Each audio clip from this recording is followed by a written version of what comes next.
Hi guys, this is just going to be a short video update. I've had a quite chaotic week. I had a fire in my apartment in Miami last Saturday, and I was the one in the building that realized that something was going on.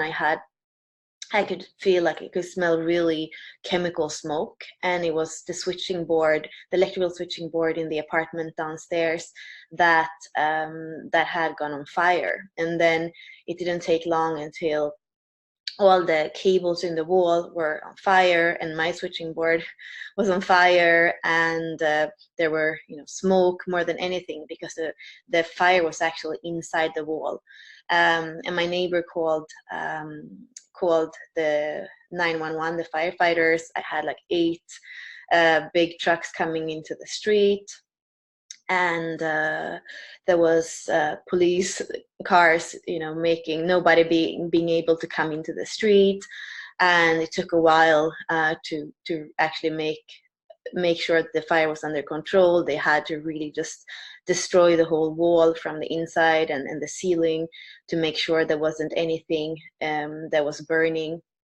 And everything really goes so quickly. It's kind of this thing when we have an accident or something, or we fall on our bike, we see it happening, but like 2 seconds before, everything was fine, right? So right now, then there was a fire inspection, and it's not possible to go back for now. There are like some permits that needs to be done with the city, and everything in the apartment has smoke damage. So suddenly, everything that had before, you can't use it anymore. And it's not like also normal fire, like just smoke. It's really like chemical. So it's been a week really, like, realizing, going back to see, okay, what things do we have, how important are they to us, and just reevaluating a lot of things. And the first nights after was just at the Airbnb. That was, kind of just a studio to have somewhere to sleep, and that was good enough. But then I just realized, like, I can't, to put our life on hold is something that is just, I feel like it's detrimental, because when we put our life on tomorrow because we're like, oh, I'm gonna get my apartment back, or I'm gonna see, what the insurance says, and if they could put me up somewhere. And I just realized that for me in this moment, the most important thing is to really live every day and to make the best of every day. And I can't really wait around for somebody else to kind of, save me in any sense. So to go to a place where I feel like I have the best conditions possible to do my work, and also to feel safe. For me, it was important to go to a place where there's actually a doorman, and where I feel like if something happens, I'm not on my own. And I realized that maybe in this moment of my life, to live in a kind of a independent house is maybe not the best thing for me.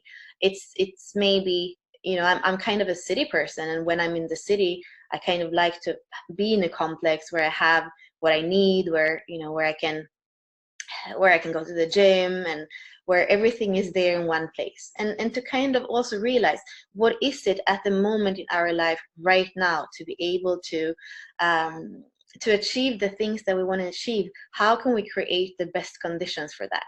And what are the things that need to go? Like, I'm not going to buy exactly the same things that I had. There are things that I'm not going to need. I'm going to realize I don't need a new of this. So then actually to even have had it before was kind of unnecessary.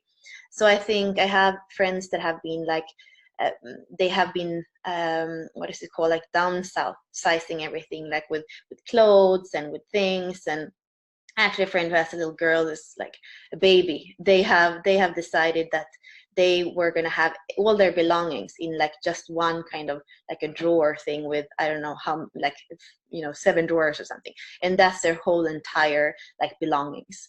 And I feel that kind of fascinating, how to be able to do that. So this has kind of been a little bit of a push in that direction, knowing that I'm kind of spread out over the world. And the part of my journey to where I'm at today is really when I realized 3 years ago that I needed to kind of downsize. I had like 3 lives, you could say. I had one life with my business in Paris and a big apartment there with a showroom space. And then I had my personal kind of life in Stockholm with my apartment there. And I also had Miami, where I was doing the event management and like where I felt was my base. And realizing that I had three lives, three permanent lives, where I had mail coming into my mailbox and where I really needed to do all the things that a normal person needs to do in one place.